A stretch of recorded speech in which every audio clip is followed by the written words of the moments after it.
Lately, it's been really hot. Last week, we even had the hottest day ever recorded on Earth.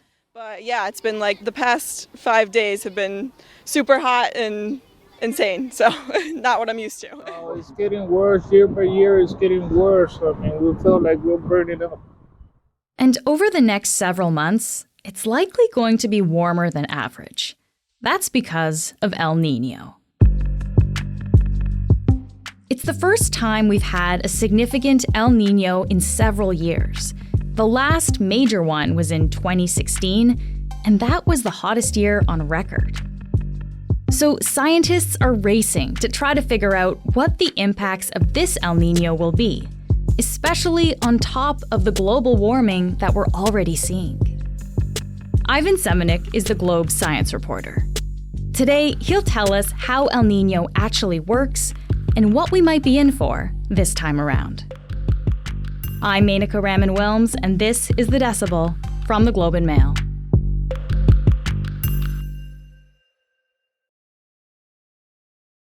Ivan, thank you so much for being here today. Thank you, my pleasure. So we know the science behind El Niño is fairly complicated, but I want to give you a bit of a challenge here, Ivan. If you had to summarize it in just one sentence, what exactly is El Niño? In one sentence, It's a seesaw pattern that connects the Pacific Ocean with the atmosphere with consequences that reverberate around the globe. Okay. Thank you. That is actually very impressive. That was not too bad. Not too bad. That was pretty good.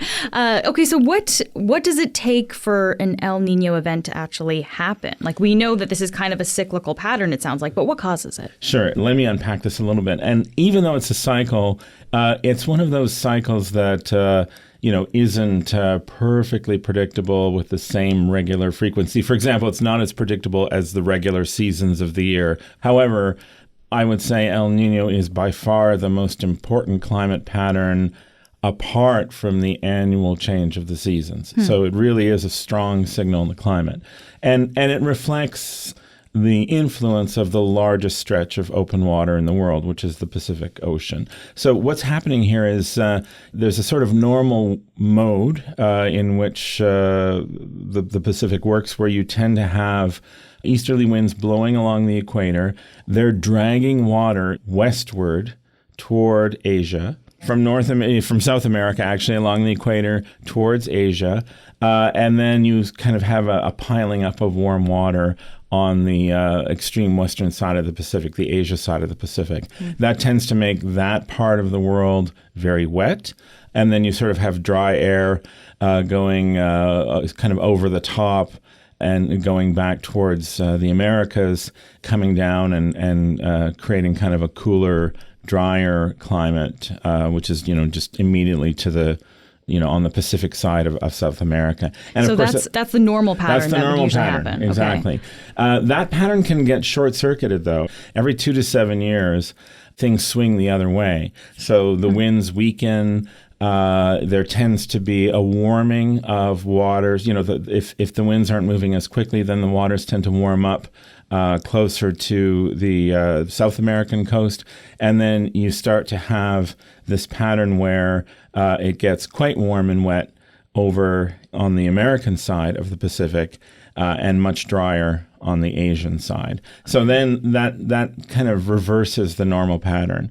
You then tend to get drought in places like Indonesia and Australia. You tend to get a much wetter winter, especially in the southern part of the United States. Other changes across South America. There are also changes that reach across to Africa, for example, and Southeast Asia. So there's a kind of domino effect when all of these changes take place. Okay, so what's the criteria for something to actually be considered an El Niño event? It's basically a delayed response. What's happening is, as I was saying, you sort of got this connection between the ocean and the atmosphere. Ocean waters are carrying a tremendous amount of energy, so even just a little bit of a rise in temperature of ocean water can have a huge reverberating effect on the atmosphere. And you sort of think about something like a cycle in your freezer, for example, or your furnace, like a thermostat. There gets to be this critical moment, and then suddenly the thermostat clicks on, or the freezer clicks on, when a certain threshold is reached, and so you get not to be hand wavy, but it's actually a fairly complicated pattern. So the change is not easy to predict. The thing that makes an El Nino, or the official definition of an El Nino, is you have a region of water in the Eastern Pacific where if it gets more than half a degree above average for 3 months running, that officially becomes an El Nino. We reached that this year, just a month ago. So that's the criteria for an El Nino. So exactly. half a degree warmer in the Pacific, essentially. Right. So that tells you if you're in an El Nino or not. It doesn't tell you, though, how strong it's going to be, how long it's going to last, or how long before the next one. So these things are much more variable. And as you kind of touched on this, Ivan, but we don't really know why this happens. Is that right? And we know roughly why it happens because there is this ongoing cycle. And it's sometimes the larger cycle that it's part of is called ENSO. It's the El Nino Southern Oscillation. So it's basically a quirk of geography. If you take the continents, you take the Pacific, with the shape and kind of put the solar energy into it that's coming from the sun, and you sort of get this kind of repeating pattern occurring again and again. It's a bit like a seesaw, as I said, kind of going back and forth. Okay. But there are enough variables in that seesaw that it's not perfectly predictable like clockwork. Okay, makes sense. There's also La Niña, which we hear about as well. So what's the difference between El Nino and La Niña? La Niña is the other end of the cycle. So that's where it's kind of warmest and wettest in Asia, coolest and driest in the Americas. In terms of how you define it, instead of that section of the Pacific that I talked about being more than half a degree warmer, it's more than half a degree cooler. So we've been in a La Niña condition really since the beginning of 2020, coincidentally, basically since the beginning of the pandemic. So that's been persistent. It's defined weather patterns across North America, especially for the last 3-4 years. So now that's shifting. Okay. I'm just curious, where do the names come from? Oh, that's easy. When you don't have that wind that's pulling the water towards Asia across the equatorial Pacific, then you have this buildup of warm water. And this really tends to manifest itself in the wintertime. So around Christmas time, fishermen off the coast of South America would notice this really unusually warm water. And because it's around Christmas time, they would call it El Nino, which is like the child, the little boy, after... Oh, like the Christ child. It's Christ child, exactly. Okay. So and La Nina sort of then becomes the opposite of that. Yeah. Okay, so let's talk about the current El Nino. As you said, these happen every few years. So why is this one getting so much attention? Well, I think partly because climate change is also in the mix, and we're increasingly focusing on the impact of climate change. We're seeing that impact all of the time. One of the side effects of El Nino is it warms the planet a little bit. It's during an El Nino that the average temperature of the globe tends to bump up a little bit, and then it kind of bumps down a little bit during La Nina years. Of course, that's overlaid on top of this gradual rise from climate change. So one thing that's interesting about the last strong El Nino in 2016, that also coincides with the warmest year on record in terms of average global temperature. One question, especially if this were to turn out to be an especially strong El Nino, people were beginning to speculate this spring if this El Nino might actually take the average global temperature over the threshold of 1.5 degrees over pre-industrial temperatures. And 1.5 degrees is that limit that countries that have signed on to the Paris Climate Agreement have said they're trying to avoid crossing that line.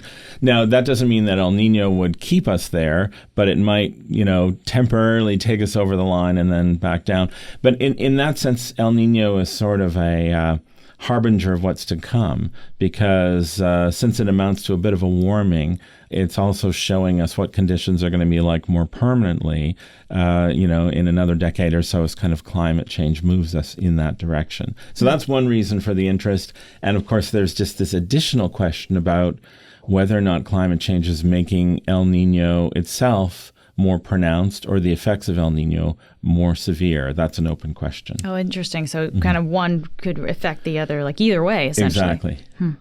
You mentioned that hot weather is something that we're looking at. So the last strong El Nino, we saw the increase in temperature. I'm just thinking we've seen really hot temperatures already at the beginning of July in many parts of the country. Is that a result potentially of El Nino? I think it's too soon for that to really point to El Nino for that. As I say, especially in the northern hemisphere, you're really going to start to see the effect of a stronger El Nino into the winter months, but it shows we're already in a warm situation. So what that might mean for the winter is an interesting question. In Canada, for example, it could mean a lot less snowfall. I think there's an easy story to tell about this El Nino, and I would caution against the easy story. The easy story is El Nino's coming, look out, batten the hatches, it's going to be bad news. And it may be bad news for some places, for some time, for specific reasons, if it brings a flood, if it amplifies dry weather, certainly not to be taken lightly. But it's a complicated, nuanced phenomenon. And I think it's too simple to just say it's a bad thing that we should be afraid of. I think more important is that, this is a natural part of the climate cycle, that, it is a bit of a wild card. It shifts the normal weather of certain regions into a different state. And there's an interesting question about how that interacts with climate change, the fact that we're in a warmer planet. All of these are good questions to be exploring and thinking about, and that's what scientists are doing. But I wouldn't say that universally it's bad news. It's just another part of that cycle. We'll be back in a minute.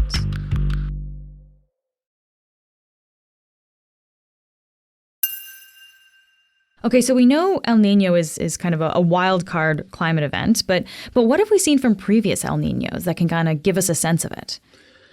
We know that they're coming every 2 to 7 years. We know that some are more intense than others. Among the most intense in the last 40 years or so, there was a very strong El Nino in 82, 83. Another one in 97, 98, and more recently in this century, the strongest El Nino has been around 2016. I think when you see El Nino stories coming up in the news, there are some classic photos that keep cropping up again and again. And some of those, there's a particularly strong El Nino in the late 1990s. And there's a classic shot of these homes on a cliff off the coast near San Francisco on California, where where stormy weather was kind of eroding this cliff. So these kind of epic moments like 82, 97, and to some extent 2016 sort of define our sense of El Nino. I think I remember reading somewhere that the Quebec Ice Storm in the late 90s, right? Wasn't that related to an El Nino year? Well, there's a lot to that. So, of course, that was a big, strong El Nino year. And you look at some of the effects that happen with El Nino. It shifts the jet stream, for example. One of the consequences of that is sort of shifting the freeze-thaw line in the winter, And it's near that zero line, that freeze-thaw line, that you tend to get things like ice storms, where you have rain turning to ice, clinging to trees, clinging to structures. So when you have the effect of El Nino kind of shifting that line, places that aren't normally used to getting kind of rain, which then freezes and kind of creates a classic ice storm, suddenly that appears. So I think that's a good example of how El Nino is a bit of a wild card, or how it changes the game. Yeah. So let's actually talk a little bit more about the human sides of this, right? Because this sounds like it's an important part of it. So what impact does El Nino typically have on, different industries, different businesses, especially things that rely on water? Right. So again, just to stick to North America for a minute, really the biggest effect in North America tends to be the precipitation patterns. So it would be warmer in the Northwest, less snowfall as a result.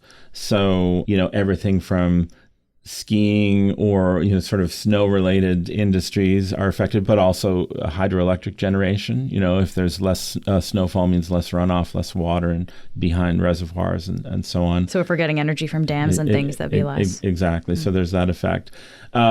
If it's wetter in the American South, You can imagine increased potential for flooding. On the other hand, in places that have been dry in the American South, and the fact that there are water issues there, that could benefit if it brings more water. So there's sort of there are pros and cons. Yeah. And do we have any sense of kind of the economic impacts of El Nino? I mean, I guess this would be kind of big numbers to look at here, but do we have any idea? People are trying to quantify this, and it's a matter of debate, partly because of all of the variables that are involved. But let me give you some numbers from a recent study that got a lot of attention in the spring. This is a pair of researchers at Dartmouth College in the U.S. What they found is that after an El Nino year, because of the various changes that El Nino brings, there is an economic cost, and that cost lingers long after the El Nino. So for a few years, the economy doesn't immediately bounce back. They calculated the cost, for example, of the 82-83 El Nino to be about $4.1 trillion on the economy overall. For the 97-98 El Nino, they found it $5.7 trillion. This is globally. Global economy. So based on those numbers, and they kind of extrapolate to ask what happens as we go into the 21st century, especially as we add the effect of El Nino on top of climate change. And they're saying, El Nino could potentially cost the world up to $84 trillion across the whole century as a result of the various weather effects that come from El Nino. In this most recent El Nino, the one that's just coming now, they say, it could cost up to $3 trillion. But I'm going to put some big caveats on that. There are so many uncertainties with this and so many variables that I think other experts are more cautious about these predictions, and just note the fact that some places benefit from El Nino, some industries do better.